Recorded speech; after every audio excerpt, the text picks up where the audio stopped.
Three, two, one. Ladies and gentlemen, boys and girls, my name is Amal, and joining me tonight I have Mus, Carl, Andy, and George. And we are the Monday Blues, the relieved Monday Blues, coming off the back of a good win, a really, really good win against the Suns. The Baggers got up 15-12, 102 to the Suns, 11-7, 73. Let's quickly go around the grounds and just see how everyone is. Andy, I'll throw it to you. Not bad. I'm good. It's nice when we win. I say it every time we win. It's nice when we win. There's no frustration. It's like this extra frustration hits when we lose, and I hate it. I hate that feeling. So yeah, it just makes life a little bit nicer. You know, the sun was out today, which was good. Yeah. How about you boys? Carl? The sun was out for us, not for them. Yeah. Oh, I said it. Yeah. Yeah, good win, like Andy said. It's always great having a win. It makes the weekend a lot better. Credit to the boys, but yeah, we'll talk about that soon. Georgie? Good. Blues are back. No. No, it's good to get the win. Always makes the weekend better. Sorry, in the chat, Danny Travels, about time we went live. I know you were waiting eagerly. Sorry for the couple of minutes of delay while we worked on our audio. No, it was good. It was good. We that fourth quarter, or the start of the fourth quarter, I felt made the afternoon a little bit sweeter. It was becoming a little bit tense, but I'm sure we'll get stuck into it. Mus? Where do I start? I missed the game. You boys were. Man, I've been hit. May. What month is it? May 2024 is no good to me. For those who don't know, I ended up with COVID, which probably got from hospital when I had the surgery, and then some other bugs going around. So I'm quite unwell. But I'll tell you what, guys, put the lids back on. All those Carlton supporters throwing their lids away. I don't think it's there. It was a good win. Just yet, you reckon? Take it with a grain of salt. I'll tell you what. They were in. There's a bit to get through tonight. Yeah, well, take it away, Amal. Before we do, Mus, how do you like your eggs? I've had a lot of eggs lately. I've been, as you know, home for the last 2 odd weeks. Definitely sunny side down. Sunny side down. Thanks, Mus. And here's to I forget the username. Zuzu OVO. Who's a great friend of ours. Yep. Thank you. Great title for the video as well. Terrible taste in football on team, Zach. but anyway. Loves a good shank, Zach. I'm just saying, loves a shank. The tinker. Let's get quick one before we get stuck in. Yes, yeah. No, thank you as always to our sponsor, bluescrypto.com. I'm just going to pop in some details in the chat there. So yeah, for it's an awesome fan token cryptocurrency platform. So suss them out at bluescrypto.com, whether you're new to investing or seasoned investor. It's a great project from bluescrypto.com. Suss them out. I popped all the links in the chat. Thank you. Appreciate you getting around us. Good stuff. Now, I said a little earlier, I'll say it again. Blues got up 15-12, 112 to the Suns, 11-7, 73. How do we feel about that performance overall? Carl, you first. It was good. Do we go into individuals or not yet? Not yet. Just an overall. And for those watching along, we've got 58 in the chat as well, watching along. Let us know how you felt overall about the performance. Overall, great. Hit that like and subscribe and everything you want to make you happy. Overall, very happy. Midfielders got to work. Kerner took a while to kick in, but it was good to see. Probably should end up with at least 6. Doesn't wake up after half time. No, that was great. However, I'd like to see. I don't like to see. Sorry, that 3 or 4 goals that we always cough up at the end of the game. I'd like to see that margin a bit better. But credit to the boys, good win, and yeah, happy with it. Yeah, it's a theme that Morris has also chucked into the comments as well. Is we still can't put sides away, and I think I definitely agree with that because we were up by about 50 points towards the end, close to 50 points, I think, in the last quarter, and then they just got 3 or 4 junk time goals, which were completely unnecessary. Would have been fantastic to have the boost in percentage, but unfortunately, it wasn't there. George, how did you feel about the game and the performance? Sorry, I've just seen a comment from Might be this one. No. Shout out to Patrick. Which bench would you in the jumper? I think that's more the Bowen. I think That's Bowen. That's Bowen prison. That's Bowen. no. Oh, jeez. Amal's fashion case just cops it by our followers. Oh god! I think the only reason why I know that next week. I have to mix it up. That's the I went on an excursion to Bowen prison. No other reason. Anyway, no. What was the question? Tell us about the game. Overall, I was. Oh yeah, I did say in the preview. I said I was confident. I was like, it's going to be around 34, and it hung around 34 right at the end. Me and Carl's kept me in check until Suns kicked the junk time goal. But I said there's going to be a bit more, sort of questions rather than answers, and we're going to walk away feeling a bit, and I had a little bit of that feeling. Like, had it not have been for the fantastic 5 in a row, I think at the start of the fourth was great.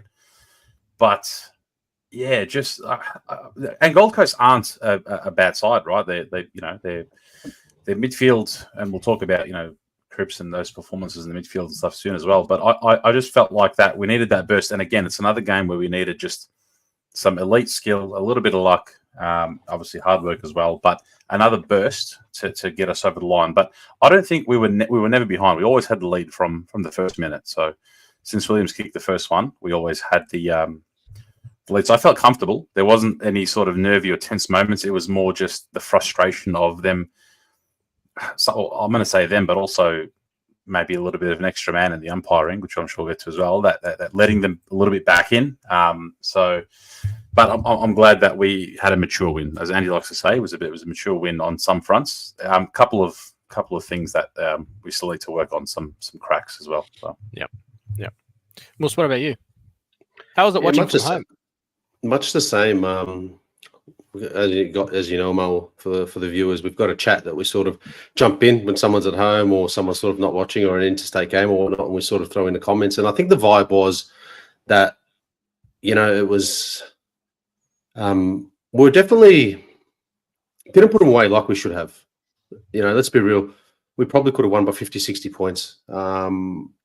If you look at disposals, I think we had the ball. Like, there's a couple of the comments that sort of went up in the chat saying, "Oh, our tackles are down," but we had 80% of the ball. Yeah, I think disposals were, off the top of my head, 400 to something, 270 or something like that. It was ridiculous. So we had the ball. Did we overuse the ball? Too much carry? I don't know. Did we not do the Amal special and bomb long? I didn't see that as much as what we've done in the past. But definitely good to walk away with the four points. But was it convincing? No.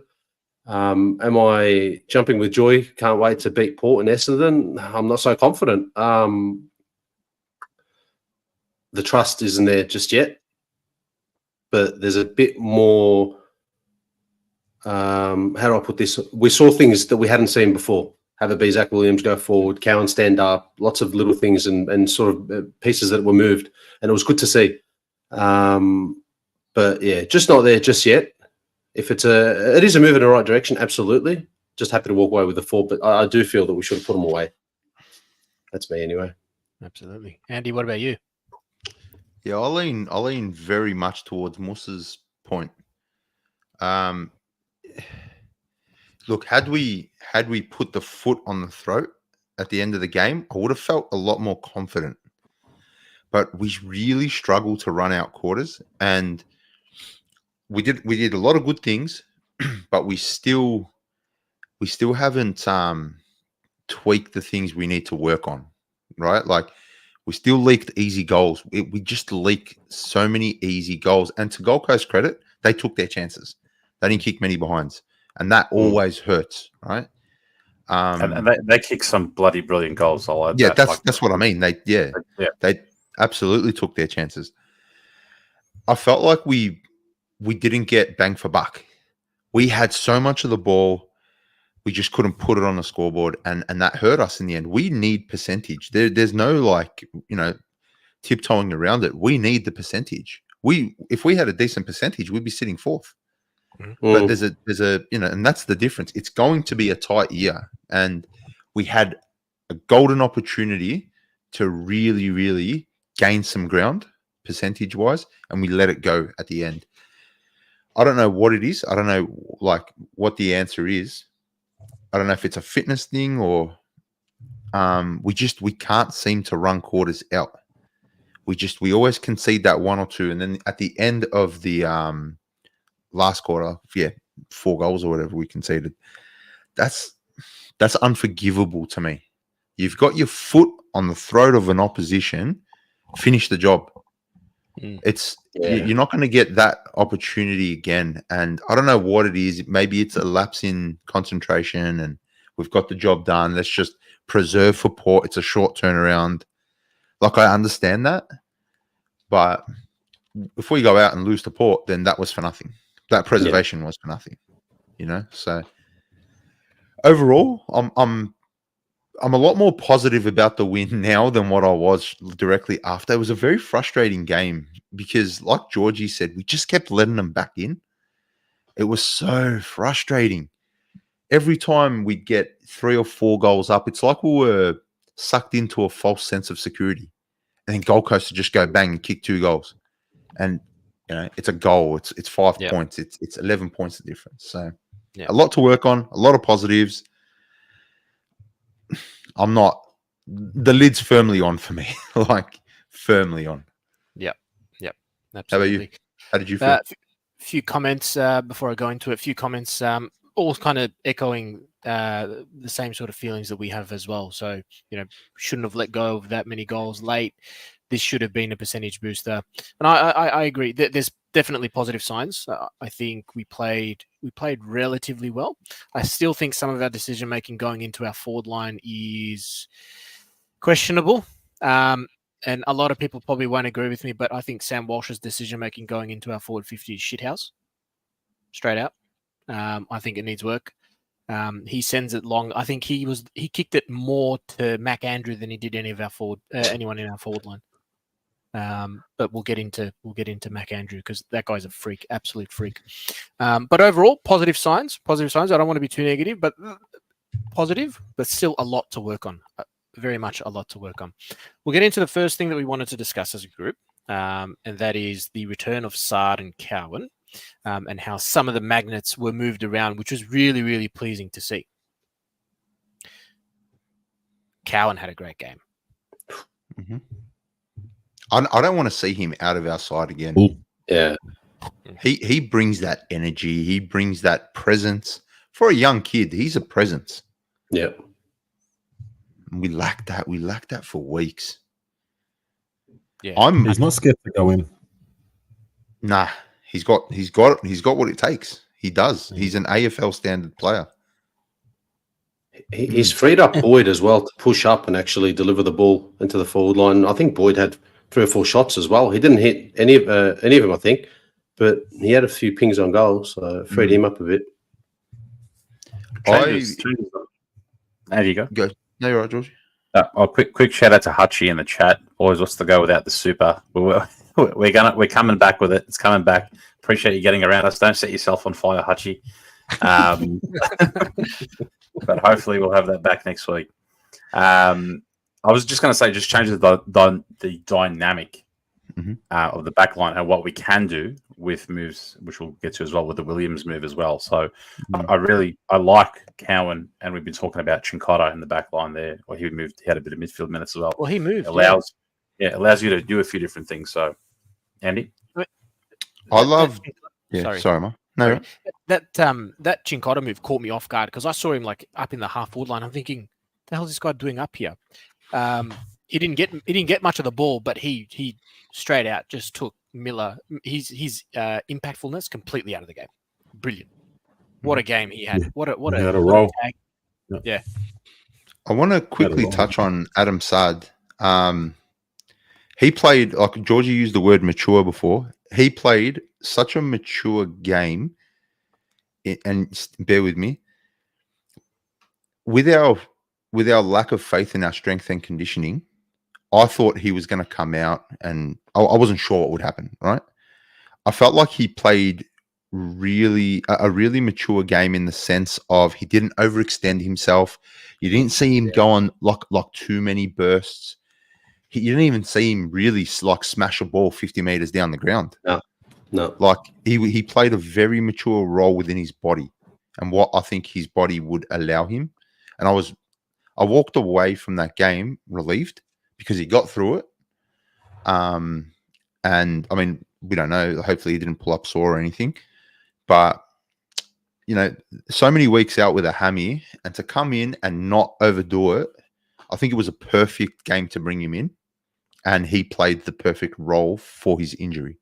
So, yeah, really happy about that. Yeah, good pick. You know what? Good pick. Just on that, I was thinking about that as well when I was watching the replay. Do you reckon he was playing scared? No. Because he was just preserving himself. I think he was careful. I think he was a bit careful. Yeah. Do you reckon it was a directive, or do you reckon it was him just going, you know what, I'm not 100 here. I'm underdone. Let's just cruise. Bit of both. Because he didn't have any best at all. Well, the one thing I didn't see, we see one or two a game from every time from side is, you know, that closing fist. Mm-hmm. You know, when he closes really quick and you see that fist. We didn't really see any of that. I think, like Andy said, I think it's just understanding your body and your potential limitations that week. Like the recurrence of injuries is a concern. You look at Chera, right? And he's probably thinking, whether it's a directive or whether it's him understanding his body and thinking, you know, I don't want to overexert and risk something here when, you know, we've got 120 more touches than the next team and we're looking like we're going to have a pretty comfortable result. I mean, and I didn't feel like they had an incredibly dangerous dynamic forward line that meant that he had to overexert. But that's what I mean. I think it was the perfect game for him to come in and have a solid AFL run, you know, and I thought he played within himself, and I like that. He didn't do too much. Usually he'll do the short kick, then run past, and you see him sprinting, you know, a 30, 40 meter sprint, and then kick the ball 50 meters. We didn't see that, and maybe because it wasn't really required. But I thought he played a very mature game for his injury. That's all. Just something I picked up. Yeah, good. And no injuries. No injuries is a win within itself this week. Oh, yeah, absolutely. Subtle, 20 times McGovern was off. He came down the rooms 2 times. He went into the rooms. So three times. 3 times, was it? It was so that second time he went down. Yeah. He came back up, and then I was like, all right, he's back on, and then he went back down. So yeah, 3 times. So he went down 3 times. Most told us he was done about 6 times. Well, on the radio, because as everyone knows, I listened to the radio at the game. They said he was done. They said, they were saying it on TV. Good.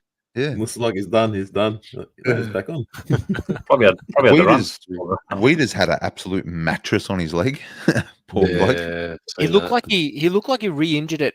It was either in the first quarter. Second, I think. I was like, oh no, not this again. Please no.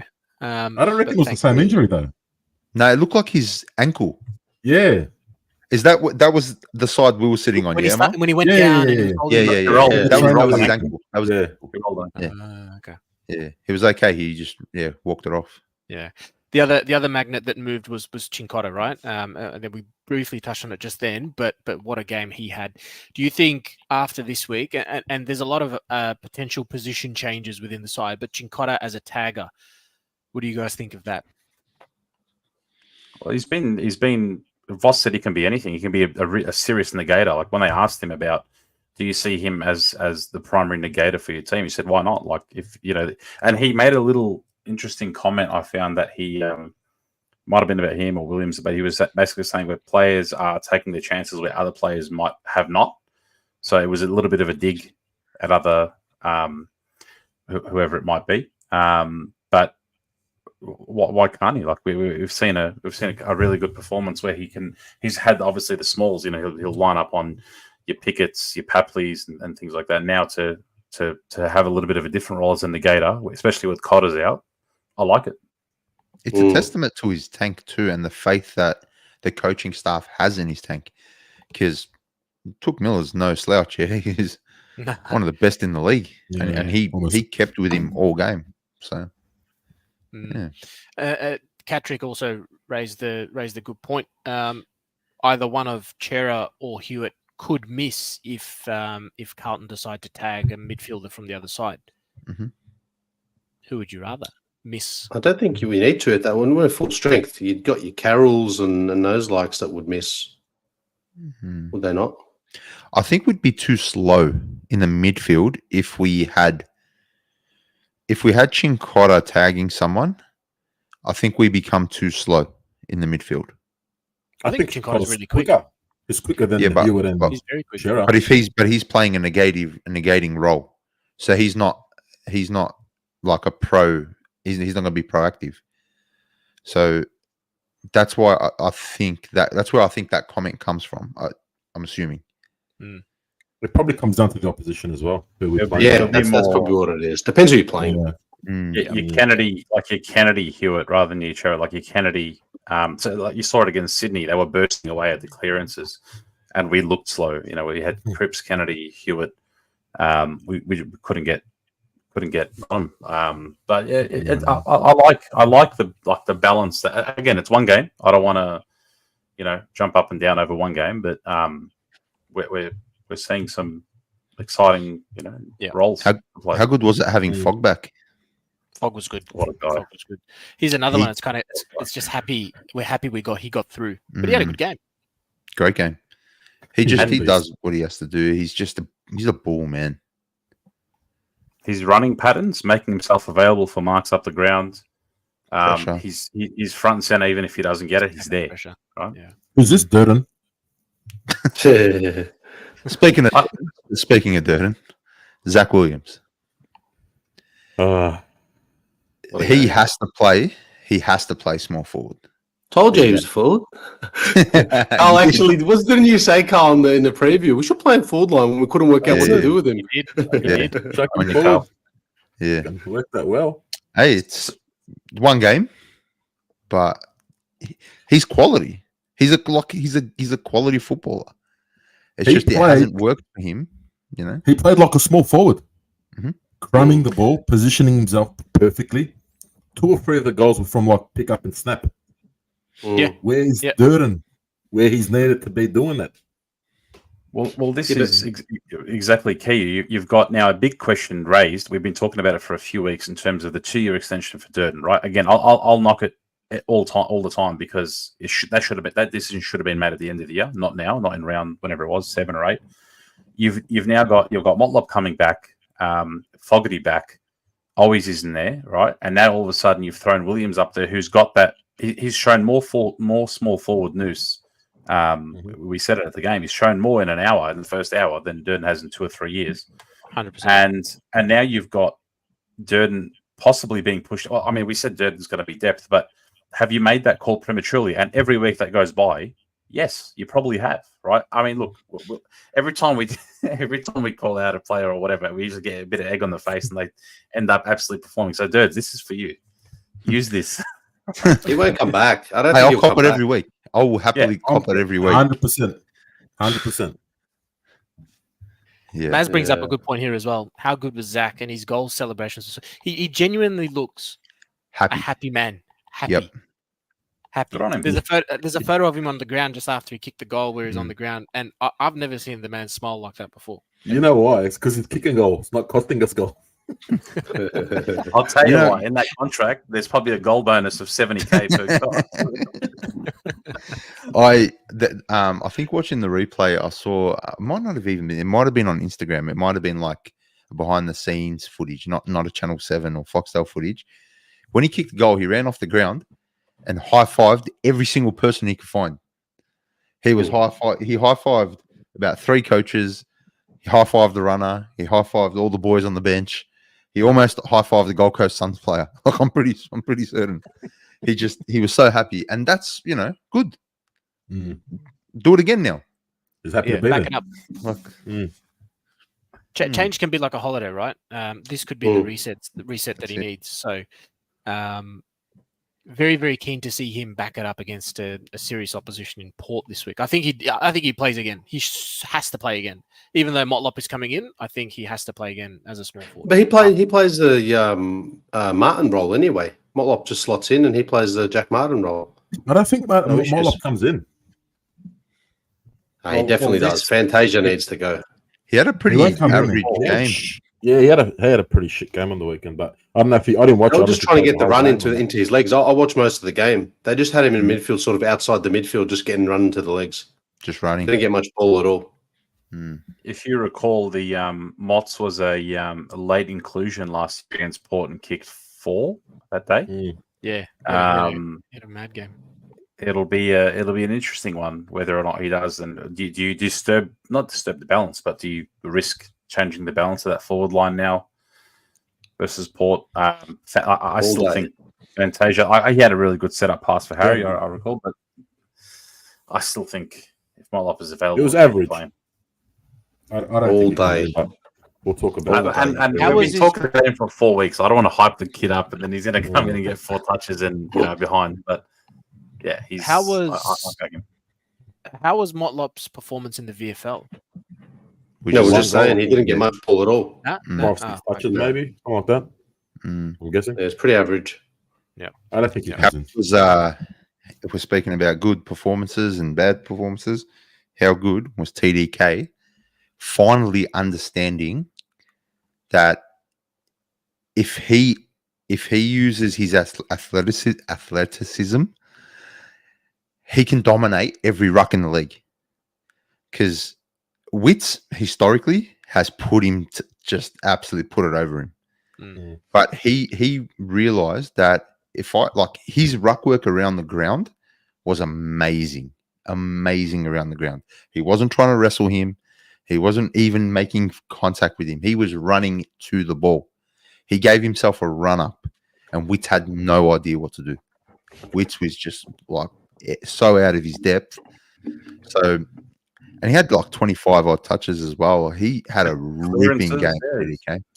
I think they had it on us with the hit outs though, and I think Witts was a little bit underdone. TDK was running rings around him. So yeah, but it's not just about.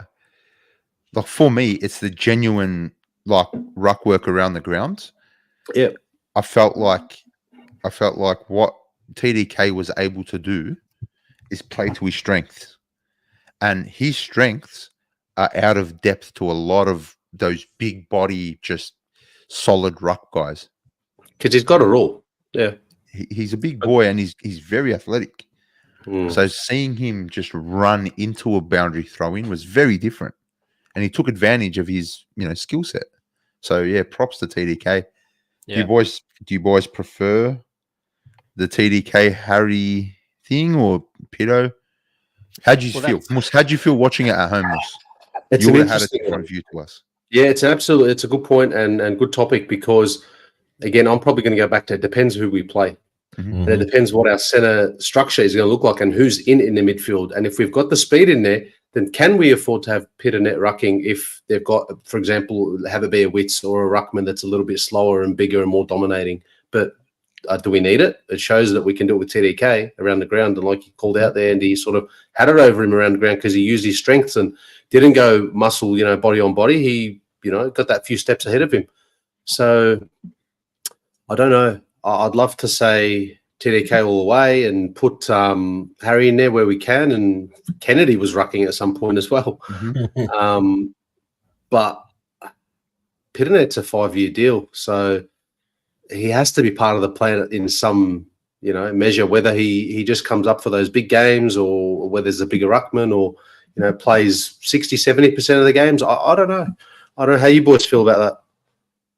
I think was it David King probably said it perfectly. I think he said you can't get him to do it all year because by the time if we make finals, his body's going to be wrecked. So you almost do have to play. Yeah. So you do have to have Peter to help him out during the season Well, good point, right? So being at the game, I felt like we were moving a lot more fluid, right? We didn't look stuck. The ball was getting out smoother. Having TDK around stoppages, you've essentially got another midfielder. Yeah. Just a really big one. So, and even Harry had a great game. I thought Harry played out of his skin. We just look smoother. We look a bit faster. But if we play the Melbournes, or when we play the Melbournes, when we play teams like even Collingwood, like contested teams, we'd have to have Pitto. I feel like we need Pitto. And that's where horses for courses comes in. We play contested sides. If we're playing a contested game, sweet. It's got to be Pitto because his hit out work is great. But when we play teams like Gold Coast and we play teams that are a lot more open, where it's not where we require speed, then I don't think Pitto can play. And here's a spatter in the works, Silvani.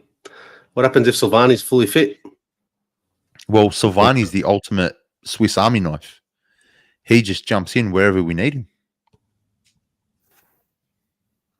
Be interesting to see what happens with Martin at the end of the year, and if we're able to get like a Haywood or any other sort of third tall. Because if we can't, for whatever reason, I don't even know if we should really be going for anyone. We've got Jack Silvani. Why don't we just persist with him? I agree. I'll ask quickly. Sorry, George. Quickly. Quick answer from each of us. Jack Martin, end of the year. Keep or go? Go. Go. I'm go. Thanks for your service, Jack. Andy. It's just because of injuries. That's all it is. It is. That's all it is. Fit Jack Martin stays, but he's not fit. Yes. Sorry, bro. You got to go. Yeah. Too much of a liability. It's a roll of the dice, right? Like you don't you've never got a full season from the guy. You're signing up. It's going to be on. They're going to probably offer a minimum amount to stay on. He's going to get larger offers elsewhere. Why would he stay? Going back to a couple of points. Half forwards. Apparently, we're into Hardwick from Hawthorn. He's another free agent. There's been a few whispers that it's good. We're actually keen on offering a little bit more than what Hawthorn would. That's just an interesting thing I read yesterday.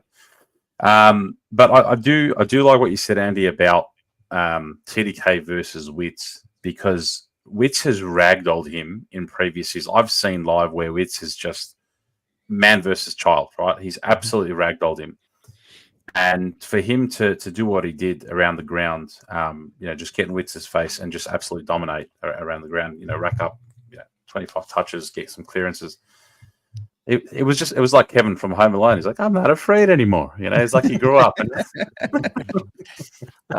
it was like a personal win for him, So on your TDK, that's a big one. That's a feather in the cap.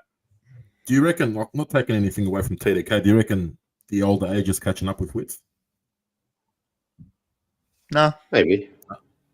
I still think he's still great. Yeah, I think he's top 7 probably in the league. It's a massive difference. So the first time I noticed up close, right, just how much work TDK needed was a few years ago. I went to the GWS Carlton game in Giant Stadium. And is it Bruce who's their ruckman? Braden Mountain. Braden Bruce absolutely monstered TDK. This was a few years ago. Right? This was about 3 years ago, I want to say. And he was tiny TDK. And it was like watching a grown man against a teenager. And watching TDK grow into the player we all expected. We all expected him to become a good player. And we're watching him now evolve into a great player. And hopefully by season's end, another 12 weeks of footy go into him. So he'll be ready to go for finals and use that body, use that maturity he's gained. And he could be unstoppable. He could be like the key for us in finals. Yeah. He could be the difference. That's how much faith I've got in TDK. He showed it against Melbourne in the in the prelim, right? In the semi, yeah. The semi. Yeah, it's fantastic. You know what he reminds me of? Has anyone seen Bambi? Yeah. Bambi? Yeah. You know when Bambi? Yeah, he reminds me of that. Like, in his earlier days, I don't know, he was just falling and tumbling and just couldn't get his legs and I don't know, buckling in under himself. Even when he celebrates now, you know how he does that hop? Like it's like Bambi on ice when he does that little hop. TDK will prove the ball. TDK will prove a tough matchup for any ruckman, especially after that performance against Wits. It'll be good to see him for the remainder of the season. Hopefully, play a predominantly ruck role. I don't think the forward situation was right for him. Speaking of matchups, Mac Andrew versus Charlie Curnow. Wow, that was sick. That was so good to watch. That was. Hey, Mac Andrew is going to be a star. I think Charlie met his 20 games, hasn't he? Yeah. I think Charlie met his Charlie's not used to playing on opponents who are just as athletic as him. I don't know why I struggle with the word athletic today. But yeah, Charlie is used to just, being the athlete in the team. And there aren't many players who can match him, and Mac Andrew just absolutely matched him on all fronts. I'm going to say that we didn't help his cause, just kicking it straight to the bloke all the time. Like, we're just kicking it to him. It's like he had a Carlton jumper on. We did the same thing to him that we did to Darcy Moore last year. And we made Darcy Moore look like the greatest defender of all time. And we not taking anything away from Mac Andrew. He had a brilliant, especially first half. But yeah, I just think we didn't do Charlie any favors.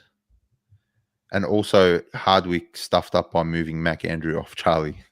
I think that was a great move for us. There would have been something behind it, right? I mean, no, but coach, Charlie got pushed up, so that's why they moved Mac Andrew off him. Didn't he go into the ruck as well, though? I didn't say that. Yeah, Mac Andrew played ruck. He had a couple of ruck contests. Yeah. But that's where it clicked for Charlie. And I think Charlie's tank was always going to get the better of Mac Andrew. Like, you're talking about a 20-odd game player compared to Charlie. And, yeah, Charlie's tank is unmatched. And that's why he gets, like with Charlie, you can keep up with him, right? But once you get to that deep end, he'll take you to the deep end. And he'll drown you. He'll watch you drown, and he'll kick his 2-3 goals. And that's the benefit of having Charlie Curnow in the team, right? So, yeah, but Mac Andrew, great. How did you guys see it? Yeah.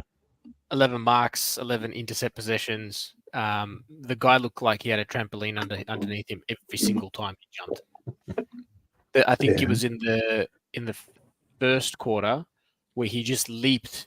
Like, it was literally like he jumped off someone else's back and just in slow motion fisted the ball out of bounds or for a point or whatever it was. Do you know where it was really impressive? Sorry, Mal. I noticed that his ability to not give away free kicks when he's in the worst position possible was unbelievable. Like, there was times it's like, how did he get to that point, like, without giving away a free kick and spoiling the ball? He did one spoil. That's a brilliant comment, Moose. He did one spoil, and I thought, so live, I didn't see everything, but I was like, surely that's front-on contact. Like, surely there's a free kick in that spoil. And then it was the one in the pocket, I think. That's the one I'm sort of... Yeah. He just came out of nowhere like Superman and just spoiled it. And I was like, wow, he actually didn't touch anyone.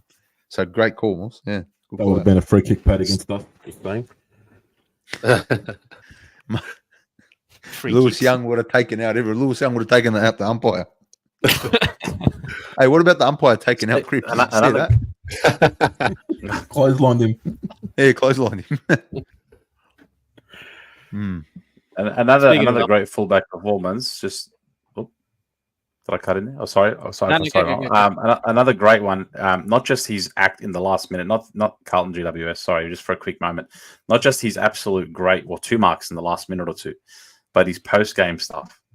Leakalia. Shout out to Leakalia. Took an absolute monster mark in the last minute. But how good was the post game? Yeah, if anyone hasn't seen it, Leakalia post game, it was fantastic. So I love that so much. That was good. The GWS team going to sing the song. They're all waiting, and he's there taking selfies, and he's not just taking 1 or 2. He's making sure he's got everyone's phone and he's taken about 10, 12 selfies. And then he went to the other side and started taking more. That was the best part. There's no awareness whatsoever that the whole team was waiting for him. And you just know he's going to cop it all week, right? But it was fantastic. It was wholesome. Loved it. Speaking of wholesome moments, Lloyd Johnston, whilst it was a bit premature, he did the backflip after he kicked the goal in the first quarter. That was a solid backflip. And I don't know about you guys, but I'd like to see a bit more of that in the footy. Not when your team's down. Not when your team's down. An ACL, a back injury, leave it away from us. I don't think the physio and insurance company is probably... It's a cool party trick. It's a cool party trick, but I don't think you pull that party trick out in the first quarter while your team's down. I don't know. If I'm his teammate, I'll tell him, bro, pull up. Like where that injury prone, we think about it. I'm like, oh no, my leg. No. Yeah. I get what you're saying though, Amal. It is exciting for the game and good for the crowd and good for just probably needs to be in the moment. Like, hey, Zach Williams had a good couple of celebrations as well. I mean, no backflips, but they were on par. But he we're did up. The dance. Yeah. He did the dance. We were up. I think it's all like you got to read the room. You know what I mean? Like, read the room, bruv. You're down by 3 goals. Just settle down. It's true. Good point. True. But it'd be nice. If they're up, it's the last quarter. You know, he's sealed the game. Do 5 backflips. I don't care. But first quarter, and you're down. Oh, bro. Thanks, Daniel G. Imagine Jack Martin doing a backflip. You mentioning this, he's just pulled a hammy. No, he's strained his calf again. That calf. Is there any updates on Jack Martin? Yeah, we should find out tomorrow. We should find out tomorrow that it's been extended for another 8 weeks. Speaking of injuries, Charlie Curnow could have copped an injury in that Mac Andrew tackle early on in the game where he got spun around 7 times, and then it looked like Mac Andrews wrapped his legs around his knees, and we all know Charlie's sort of been through it with his knees 100%. But it raises a bigger question. It was kind of the talking point across not only the Carlton Suns game but throughout the remainder of the round as well, and that was the umpiring. What the fuck? That was the worst display of umpiring I've ever seen in my life. The free kick count, Carl, what was it at halftime? Not about halftime, halfway through the third quarter. Yeah. It was still on 2 at halftime. It was 14-2, I think, or 13-2. Yeah, it was disgusting. But that ball, like that waiter, that Curnow one, like it's cut. That's holding the ball for me. That should have been holding the ball. Yeah. We had 48 minutes to get rid of it. That's holding the ball. You know, absolutely. And we cursed that when they happened to us. They evened the ledger in the fourth. They were paying everything in the fourth. They paid about 5 or 6 in a row to us. They had to make that number in that ledger. I said it at the game. Since the Freo game, I feel like we've been burnt because of all the media scrutiny and the noise about free kick Carlton, leading the AFL free kick count or whatnot. I feel like ever since that Freo game, there's just been, and I don't want to use that. Justin. Yes, it's the best. It's brilliant. I just, there's a lot of inconsistencies. There was a talk of the town or whatnot, but I feel like since that Freo game, and there was just, like, I think Hardwick said it in his post-match presser. I can't remember the exact numbers, but he said there was something like 100+ tackles for the game, and there were only 132 tackles, and there was only 4 holding the ball from both sides or something like that. Like they just weren't paying anything. And it has been. Shout out to Lana, your comment. Umpires have been disrespectful. Yeah, like it was. It's been inconsistent. And Voss coming out and saying it in his presser afterwards, saying, I don't usually put myself in this position to say it, but I feel like we have to get some clarity. So that they would have handed an AFL, please explain, I assume, on a couple of different instances, but. The umpiring's been shocking all year, like, for me. Like, it's made watching footy in general a bit unenjoyable. It's like, bro, they pay some. The one thing for me that has burnt me is the incorrect disposal. I feel like you can just throw the ball now as long. Yeah. And I think I was watching AFL 360, and by the letter of the law, it's not incorrect disposal if you're trying to get rid of the ball while you're being tackled. They don't pay it anymore. So you can literally drop the ball, but as long as it looks like you're trying to kick it or like, I don't know, it's so like weird to me. Just I think my most common used phrase at the footy these days is, how did he get rid of it? Yeah, that's a big one. Big one for me, George. That's Moose. That's Moose. That's Moose. How to get rid of it? How to get rid of it? I chucked 4 or 5 in there for you on Saturday. I have thanks, George. At the footy since we were fucking 8 years old. That's that one. And what's my other one? For 28 years, Moose has said these 2 things: how do you get rid of it, and how's his back? How's his back? I was waiting for it. That's the other one. All right. Is that obvious, years, huh? Me and this bloke have been going to the footy together for 28 years, mate. Gee. Wow. Yeah. He's old, man. We are old. You know the umpiring is bad, though, when 39,000 fans start chanting bullshit. That's the first time I've ever heard. How good was that? Yeah. That's pretty cool. You missed it, Moose. Sorry. Yeah, it was wild. It was 2 free kicks halfway through the 3rd quarter. And I think one was on the full.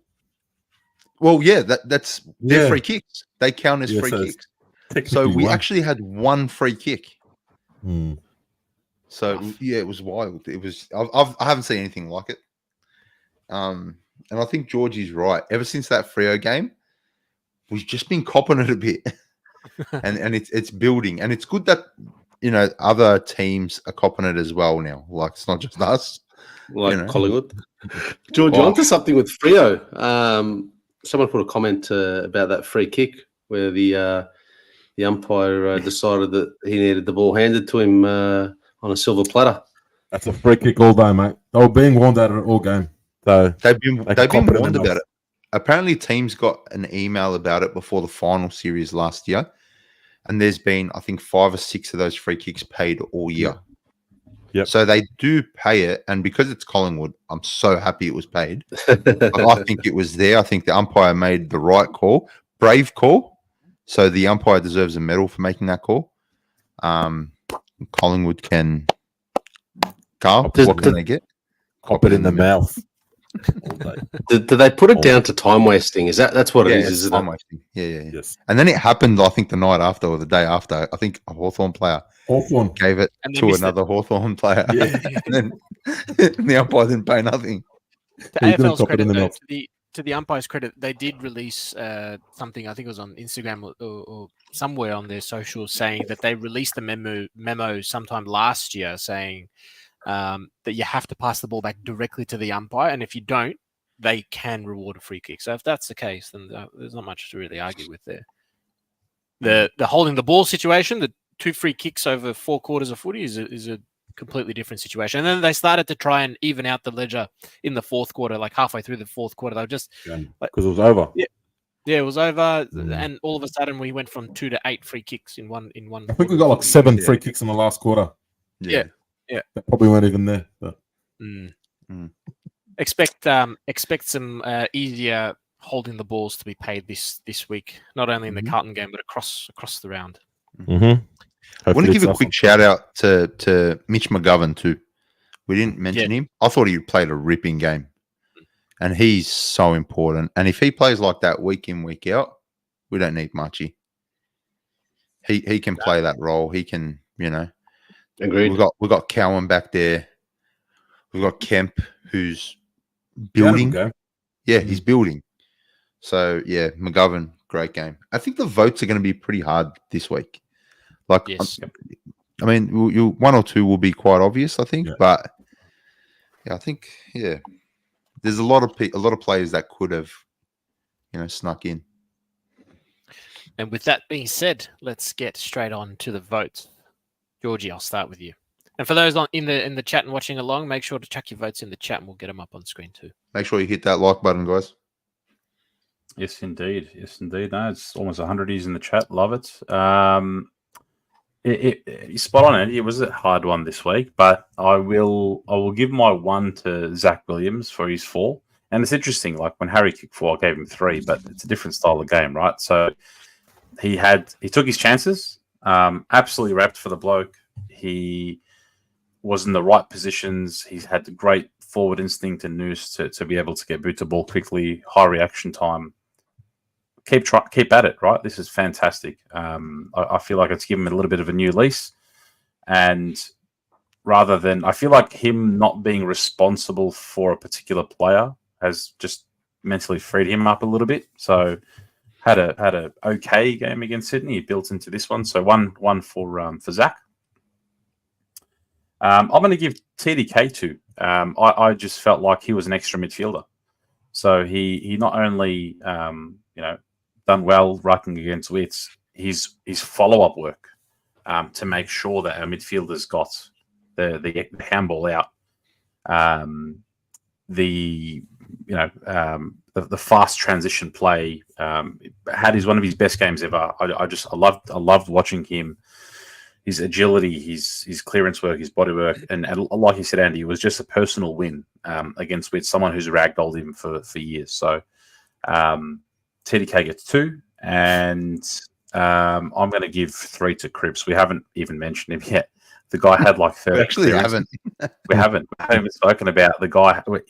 Like Anderson, Rowell, and Miller is a very formidable midfield. Like they're not spoken about like Petrarca, Oliver, Viney, and other midfielders and whatnot, but they're a very formidable midfield. And for Cripps to do what he did was huge, right? Put the team on his back. I love watching Cripps run away from contests. Like you didn't used to say that previously. Was just get the handball out and then do the grunt work. But he's on the end of some stuff now, which is exciting.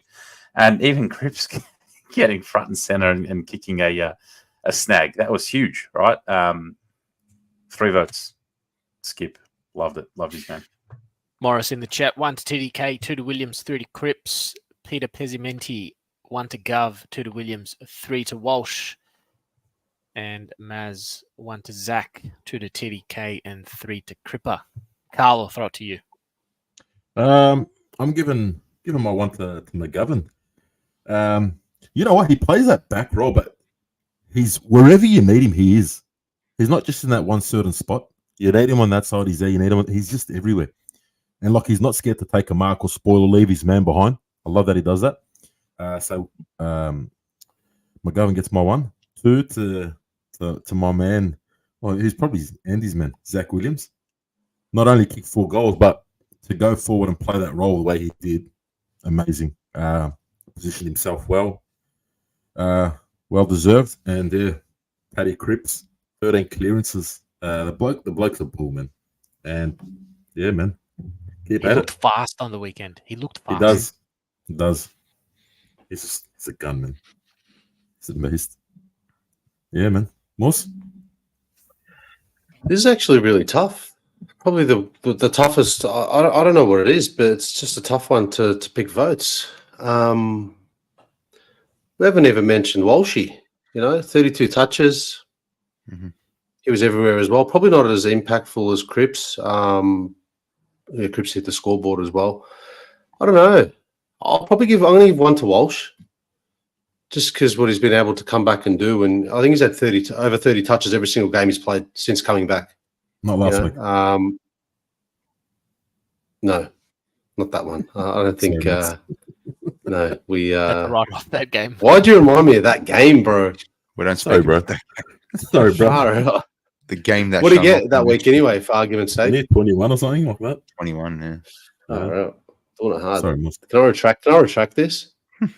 I'm still going to give 1 to Walsh. I thought he was fantastic. Jeez, this is tough. I am going to give 2 to Zach Williams. Again, for Carl and for what you come out and said, that the role he played was, anyone could have gone in and did better than Durham, but he's very smart. Zach Williams is a very smart footballer. I've always said he's lazy, but in the right environment, and maybe it is up forward, he's a very smart footballer. And I'd be keen to see that he will probably continue in that role until Jack Martin comes back, if he comes back. So he gets 2 votes, 4 goals. He was everywhere, and he got in the right spots at the right time as well. There were near times where you'd see, and I think a couple of goals he kicked were just at the back of the pack, not going up. You know, Durden was probably trying to take a specky instead of just hanging out the back and getting the easy ball. So he was able to do it quite easily. And then I'm going to give 3 to Cripper. He said 13 clearances. I didn't even know that. But again, 30-odd touches. The likes of the midfield that Gold Coast has. The ability for, again, him, Walsh, 60 touches between them or whatever it was. Fantastic. Going to call out TDK. Akers was everywhere. Wasn't as impactful, but definitely Akers gets a mention for me. But, yeah. Who's next? Andy. I want to give a shout out to my Uncle Sam in the chat. He put in his votes and he voted 1 to McGovern. Great game, played like his brother. 2 to Cripps and 3 to Walsh. Now, I shouted this out in particular because he messaged me twice yesterday. He changed his votes twice. And now he just changed it a 3rd time. So it's a tough week. A lot of players played well. I'm going to go 1 to Zach Williams because pressure's been on. He's had it, from all of us. Everyone's kind of had a crack at him. So it's good to see him get on the board, have a good, solid game. Not just his goals, but genuinely enjoy himself and get some confidence back into his game. Felt like the confidence was gone from him during the Collingwood game. So, yeah, good to have that back. 2 to TDK. Just his work around the ground, all that, amazing. 3 to Skip. Our captain is building a season. And I'm telling you now, I think I said this last week, break your children's piggy banks. If you're underage, sneak into your mother's purse. If you're married, go through and sell your wife's shoes. Put everything you got on Patrick Cripps to win the Brownlow medal. He is building a season. Heaney's not going to win it because Chad Warner's taking votes off him. Zach Butters won't win it because he just won't win it. Take my word for it. Paddy Cripps is winning the Brownlow medal. Telling you. He's putting in a good gamble responsibly. Can I just say, yes, that's one thing. But can I also just say, if he wins it, Andy and I are in serious danger of losing and parting with a lot of money because, just a quick backstory, 2022 Brownlow medal count, Cripps is giving his speech and we both dropped just over $1,000 each within about 2 minutes. Number one. On that. Not only that. So shout out official memorabilia. We got the Brownlow. It's lodged under his name there in the frame that you can see in the corner there in Andy's screen.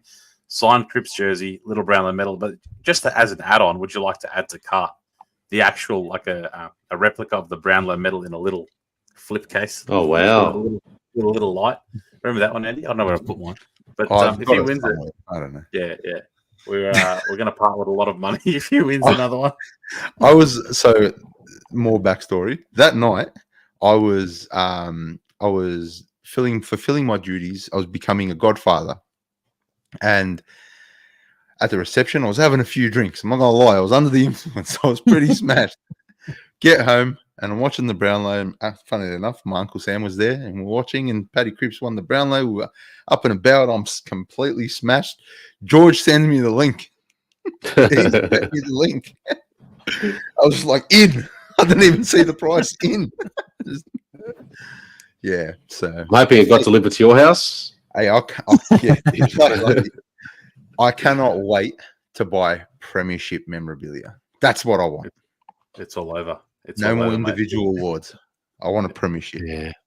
Mm-hmm. Amal, your vote? Sorry,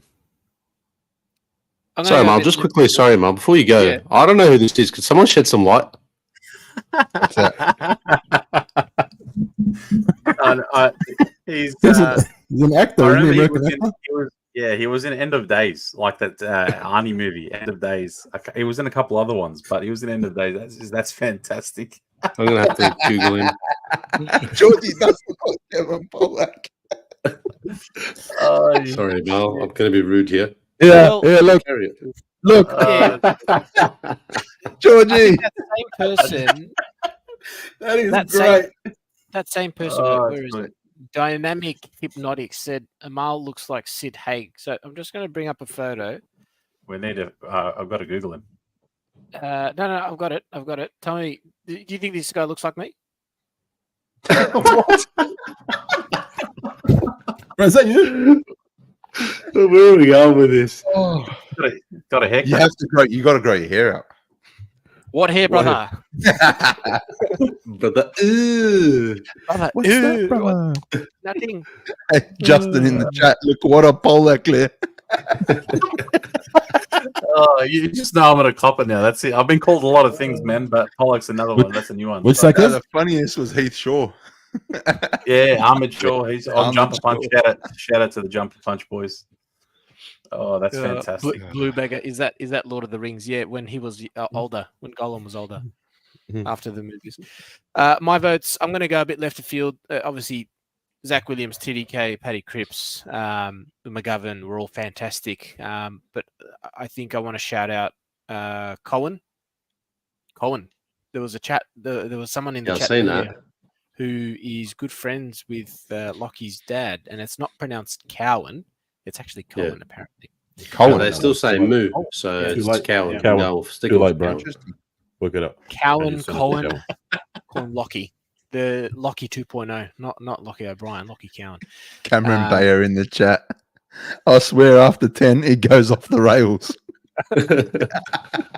It's true though. It's like witching hour. It really It's like really- once it hits 10 o'clock, loses we're gone. Oh my god. Lockie Cowan for 1, for 2, Zach Williams, and for 3, Chincotta. I think his negating role as a tagger was fantastic. Been a pleasure. Glad to Before get you the go- win on the board. Before Yes. you go, Mal, yes. I just want to give a quick plug. The Jumper Punch boys, you boys brought them up, Oh, reminded yes, me. yes. They are doing a live stage show. I think I've got it up here.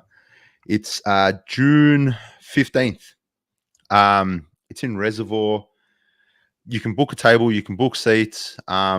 Great boys. The Jumper Punch boys. I'm sure all of us follow the Jumper Punch boys. I think we're going to go as well. So It's the bye weekend. come down. It is the bye weekend, yeah. So come around, come down. The boys are putting together a great show. So make sure you support them. Head down and yeah, I'm sure you can buy tickets online. So yeah, get around the boys. Link is in the Absolutely, chat. very good call out. Link is in the chat if you want to buy some tickets to that. We'll be there. They'll be there. Obviously, it's their show. It'll be a good night. Hope so. If they weren't. A quick shout out again. A big thank you to our main sponsor, bluescrypto.com. You can find more info on bluescrypto.com. I'll pop some info in the chat as well. So if you're into investing or a new investor, suss them out. It's a really cool fan token cryptocurrency. Big thank you to bluescrypto.com for getting around us as always. Thank you. Gents, it has been an absolute pleasure. We play on Thursday this week, don't we? Yep. Wednesday night. Preview will be Wednesday night. Make sure you are able to join us Wednesday night. There's no games, thankfully. So, what are we doing? 9 o'clock. 9 o'clock. We'll aim for 9, yeah, 9. 9's Yeah. good. At the same time. We'll do the preview Wednesday night, 9 o'clock. Carlton versus Port. A good win. Lots of positives, but still a lot to work on. Gents, it has been an absolute pleasure. For all those watching along, thank you for joining us tonight. We hope to see you Wednesday night for the preview coming up against Port. But until then, it is sayonara from the Monday Blues. Take it away, Carl. Sicky now. Cheers. Thanks, guys.